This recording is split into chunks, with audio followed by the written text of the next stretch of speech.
السلام علیکم ورحمۃ اللہ تعالی وبرکاتہ. حامد و مصلی و بعد. یو محترم ورور پوښتنه کړې ده چې یاره یو کس ته هغه په بهر ملک کې دی. بهر ملکونه دلته مراد مغربي ممالک وي. هغه ملکونه وي چې هغه غربي ملکونه دي او کفري ملکونه دي. اکثره دا ملګري اوس هلته تللي دي او هلته سټیبل شوي دي. دغه ځای کې باقاعده طور سره سټی ده. اوس یې ځان سره ښځې او بچي اکثرو بوتلي ښځه. نو یو ملګری وایي چې یو کس دی په هغه په بهر ملک کې دی، یعنې چېرته مغربي کفري ملک کې دی. نو هلته فلهذا کور که دی ډایرک اخلي نو بیا ډېر ګران ورته ورځېږي. نو فلهذا د بینک په ترو باندې اخلي. نو د بینک په ترو چې اخلي داسې دا کور اول بینک واخلي بیا دته په قسطونو باندې ورکړي نو ګران شي. نو فلهذا د بینک نه په دې ګران قسطونو سره دغه کور اخیستل جایز دی او که نه. جناب عالی دا مسله مخکې موږ بار بار په دې ګروپ کې حل کړې ده چې قسطونو باندې یو شی بالکل سړی ګران اخیستلی شي، دې کې هېڅ مسله نشته.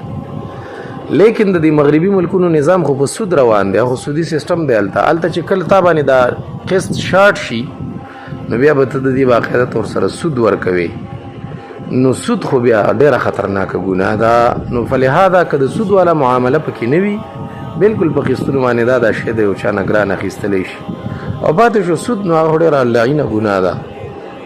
دا مسله ډېره مزیداره احسن الفتاوا حل کړي. اووم جلد 60 نمبر صفحه د باب الربا والقمار. چېرې په دار حرب او دار کفر کې سړی د کافر سره سود کوی شي او که نه. دې کې یو قول د امام ابو حنیفه رحمه الله شته دی، لیکن هغې ډېر بهترین تعویلات شته دی. د جمهور مذهب دا دی، په احنافو کې قاضي ابو یوسف رحمه الله، امام زوفر او مشران علما حتی چې متأخرینو فتوا د هغې په قول باندې ورکړې چې سود چونکې د دې حرمت په نص قطعي سره ثابت دی. بسم الله الرحمن الرحیم. یا ایها الذین آمنوا اتقوا الله وذروا ما بقي من الربا ان کنتم مؤمنین فإن لم تفعلوا فأذنوا بحرب من الله ورسوله. په یوه ګناه کې د الله او د الله د رسول د جنگ اعلان نشته، لیکن په سود کې دی.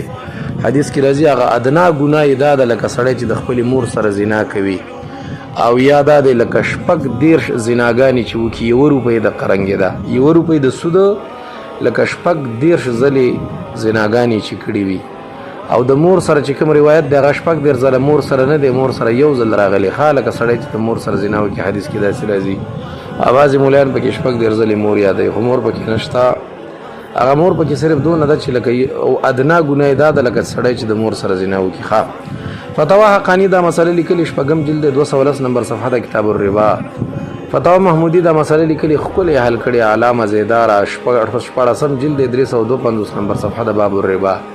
خدا مسله چې څونه مدلله مفصله مکمله هر لحاظ سره برابر چا حل کړي د هغې فتاوی نوم دی فتاوا بینات. نه محمودی د قرنګ حل کړي، نه احسن الفتاوا د قرنګ حل کړي، نه کفایت المفتی د قرنګ حل کړي او نه حقانی.